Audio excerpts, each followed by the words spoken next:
practicum. We're all excited about going and doing an internship somewhere. Yay! They're like, nope, not at all.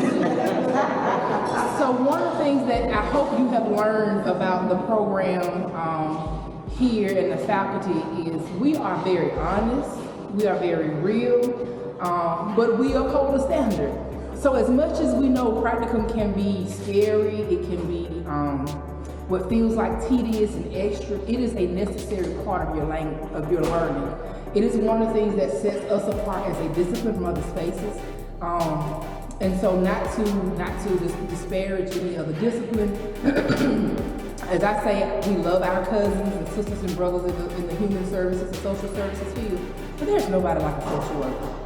Now I'm biased, 22 plus years in this thing, and I say that all day, every day, right? But I also believe that with everything in me because of the curriculum, because of the content, because of the theory, because of the underlying principles and values and ethics of who we are, there's nobody like us. And so this practicum being what we call the signature pedagogy of our discipline is important. And so it's important that we take it seriously and that we have some conversation around it. So that's what we're gonna do for a few minutes. So why practicum, why this is popping up and we're kind of getting rid of some other pieces and things. First and foremost, like I said, it is the signature pedagogy. It is how we teach, it is how we ensure that the papers, the quizzes, the course content, the study preparation Dr. Davis made, and I'm hearing Dr. Nelson has already shared with you all about being prepared, doing the readings, making sure you're ready for class discussion, because we discussed, this isn't just us presenting you, this is an exchange. Those things are all important because then we need to see you apply those things in a real life setting, because nobody wants to get out in the field and not have had an opportunity to practice what I've done. No dancer, no podiatrist, no athlete goes on the day of their performance and not have practiced somewhere, right? Would you want a podiatrist, cardiologist, gynecologist, any other ologist working on you who has not only had the coursework, but some practice experience? I don't want it. Right, when we talk about black maternal health, I want somebody who knows what they're doing. When we're talking about black male health, prostate cancer, I want somebody who knows what they're doing. And that's what this process is for us. And so when Mr. Jones and I get passionate and we're loving on you in the way that we're going to do, because we're concerned, as I told my BSW crew, when we're concerned about your academic life, we're also concerned about your whole life. So we're gonna love on you. And as Davis May said, sometimes it don't feel like love, but I guarantee you it is. Because there's a standard, and you're gonna be ready. They're gonna come out, they're gonna say, oh, that girl with the ASU, she knows what she doing. Right? So remember that when you get to practicum and seminar, and you're like, I'm so tired of these people in these journals. And they ask me to do one more group discussion. When I ask you one more time, where is that in your competency? Tell me what that looks like. We're preparing. So what I want to ask is Mr. Jones. Mr. Jones, I don't think shared this when he introduced himself. He is a graduate of ASU social work program. Went on to do grad school in Connecticut, if I'm not mistaken. St. Louis. That ain't what you're doing. But I wanted him to share about his practicum experience, being set up and how faculty in his department, set him up for his MSW, but also how that practicum experience helped him professionally and even now with connections, because he still has some of those connections, and I don't know that because we talked about it in where he interned at is a site we still use, and they've asked him to be involved in some stuff. And so I want you to just understand this isn't just a course, which it is, but it's also about life and professional preparation. Yes. So yes, I am a proud alum of the Alabama State University BSW program 2013. I'm old.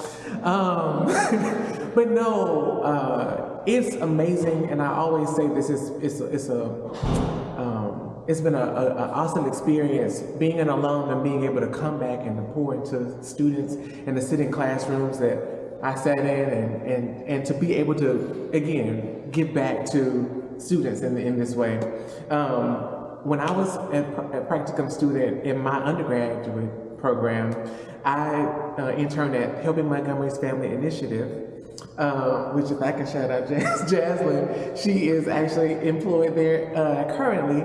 But that experience set me up for so much success. I built and established relationships with my field instructors. I got the foundation in terms of the skills that I needed in order to move forward in pursuing my MSW program. So that program, just a little bit about, they work with youth and families, with youth that were primarily struggling with school absenteeism, as well as behavioral issues. And so I knew from there that my passion was youth.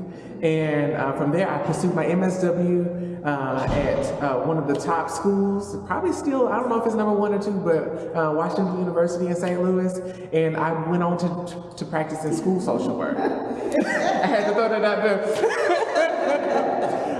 But no, those skills that I gained in working with those kids and working in that school setting, it was the foundation for me to move forward and practice in school settings, and then to move forward to work in child welfare, as I'm employed with Youth Villages, which is a very similar sector that works with at-risk youth and families, helping them to thrive and survive.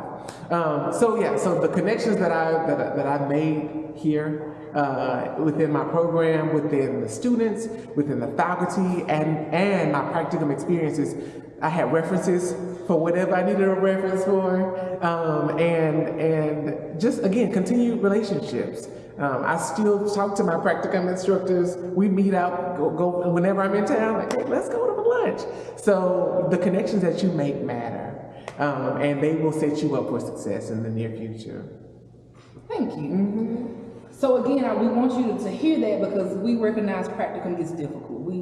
I will not lie to you. I will not sugarcoat it. But I will say, and for those who've gone through undergrad with us, because we cross programs, you know that we're going to walk alongside with you. Like I said, we're going to hold you accountable, but we're going to walk alongside with you as best as we can. And so we want to walk through kind of the process behind that and what this will look like. If you have additional questions, please reach out to us. Email, phone, and you'll be hearing more of us shortly. As you see, these dates are just around the corner. So what does the process look like? What's your role and our role? Our role is to ensure you have a quality learning experience. As much as we want you to be where you want to be, we have to make sure you have a quality learning experience. And so we're going to do our best. In most places, you do end up in a space you want to be in, with the population you want to be in. But again, our responsibility is to make sure you have a quality learning experience where you can meet those core competencies. And you're going to hear about those the rest of your time. Your responsibility is to complete the process, do it time as we talked about over and over again, and be invested. This is your learning experience. Talk to us, communicate with us, let us make sure we partner with you, because one of the things Mr. Jones says regularly in those interviews, what do you want to do? And I know sometimes you're not sure, but be thinking about that. Come in ready to have, again, that conversation. And then the agency that we partner with, their role is to make sure you have a space to have those experiences, that they're accountable, they do the things they need to ensure that you have opportunities to get those experiences, and to make sure that you're ready to practice. So we have conversations, we do midterm visits, we check in on the learning contract. So we all have a role in this process. And so that looks like a couple of things. There is an actual practicum application. It is straightforward, but it's an application, so don't haphazardly do it. We're looking and we're assessing to see your ability just to complete an application. I know it says, well, I can complete an application. Well, we need to see that, because what that looks like to us also impacts options for placements. Because some agencies, if it doesn't look well, they're not even going to interview you. We're not a school where you find it on your own, as you probably have seen in some social media spaces. I'm looking for a placement. Who hired? That's not us. We're going to walk you through it. Remember. But it's also not us, and there are criteria that we're looking for to make sure you have that quality experience. So there is an application process. So make sure you complete it in its entirely and thoroughly, which includes the background check and a DHR child abuse and neglect, which we call CAN report. Neither of those should preclude you from going, but there may be some things we need to talk about. It is happening, we still found places, but we need to know that before you get there, because it also has implications for practice. Again, our job is to walk with you alongside this process. So practicum applications are September 8th through the 19th. You'll get an email from Ms. Hickey, from myself, from Ms. Hickey, from myself. We're not going to chase you down, because that's your role in this process. But I will call your advisor, call the department chair, call the program chair, and say, hey, I ain't heard from, I'm picking on Bobby because I know Bobby. I'm looking forward to working with Bobby. She was in a fellowship that we had, right? I ain't heard from Bobby. I'm probably really gonna just call Bobby and say, where your stuff at? Get it to me. And the more I get to know y'all, that's probably how we were at. But we're gonna call this out. I hadn't heard from Bobby. She needs to turn in her stuff because we want to do a time. We also want to get ahead of the curve. There are other people behind for internships, so we want to put you in a position to get what you need. And then we'll do interviews, not virtual, those will be in person. We also have an online cohort, so this is what we used the other day for the virtual crew. We will see you in person during the day. So I know some of us are working. I left my calendar, it's gonna be mid-October. We'll send you those dates out when we send out the application so you can go ahead and plan for it. When we set up the time, you can't get an interview time till your application is complete. Ms. Hickey is who you would submit those to. If it's not complete, she's gonna tell you, no, you can't get an interview time. So that's why the application process is so important. So be prepared that it's going to be a daytime interview. Then you'll get an email from Mr. Jones and I saying the status of your acceptance into practicum. You do have to be accepted. It is rare somebody is denied acceptance. It's either admitted or admitted with concerns. Admitted with concerns is often not the case either, especially if we have the conversation up front. But if you don't tell us something and then we run the can and then we figure out, he wasn't honest, we need to have some further conversations.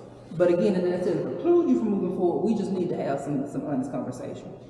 Hours. If you are first year and have to do a practicum, it is 450. That may change. Don't hold us to it right now, but right now it is 450 hours in spring. It is a lot, but we work with you on that. Being that 30 of those are continuing education, what we call professional development. There's no way we can give you everything you need in a year if you're in advanced standard, or 2 years if you're in a 2-year program.